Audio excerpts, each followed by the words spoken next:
The e-tron Series S model marks the first time Audi has used 3 electric motors in a mass-produced model. This concept is continued in the SQ8 e-tron. The front axle is driven by an electric motor with a peak output of 124 kilowatts. On the rear axle, there are 2 electric motors, both with 98 kilowatts of peak output, that separately power a rear wheel. In boost mode, the front axle motor produces up to 157 kilowatts, and the 2 rear motors 138 kilowatts each. This would amount to a total boost power of 433 kilowatts. However, the value is limited to 370 kilowatts by the battery. This means the SUV, which is just under 5 meters long, accelerates like a sports car from 0 to 100 kilometers per hour in 4.5 seconds. In addition to acceleration, the drive concept shows its strengths on winding roads in particular, because the 2 rear electric motors are not connected in any way or coupled via a differential. Apart from the shared cooling system, they can distribute the drive torque completely variably between the rear wheels. Since there are no mechanical drive forces, only data and electric current, electric torque vectoring directs drive torque to the appropriate wheel in no more than 5 milliseconds. The latency, the time offset, is only around a fifth of that of a mechanical system. When cornering at high speed, the rear axle does not need to apply the brakes to keep the vehicle agile and stable. When drivers accelerate out of curves dynamically, the outside rear wheel receives up to 220 Nm more than the inside one due to the gear ratio. The difference at the wheels is around 2,100 Nm. The yaw torque that is generated not only supports the self-steering behavior, but also requires a tighter steering angle to maintain the cornering radius. At the dynamic limit, the unloaded front wheel on the inside of the curve is slowed down slightly. This small intervention, which would go unnoticed by the driver, prevents slippage and makes handling more agile and neutral. Traction is another advantage. If a rear wheel is on a road surface with low friction coefficient, a patch of ice or gravel for example, when accelerating, the torque can be distributed precisely and quickly between the 2 motors. The high traction wheel receives almost the entire torque, while the low traction wheel has practically none. In normal everyday driving, when only a fraction of the available output is used, the electric motors on the rear axle drive the vehicle, increasing efficiency and range with no negative impact on the vehicle's characteristics.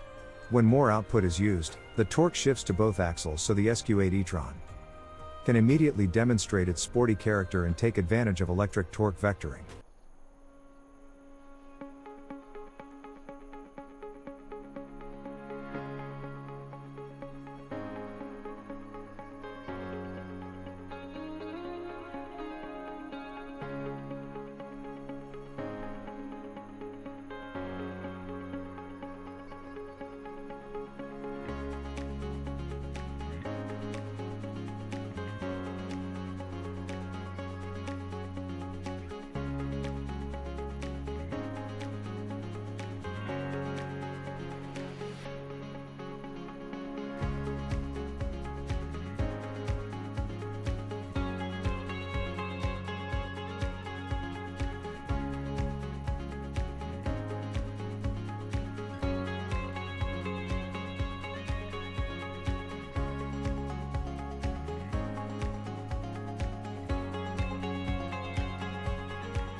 Thank you for watching and don't forget to like, subscribe, share.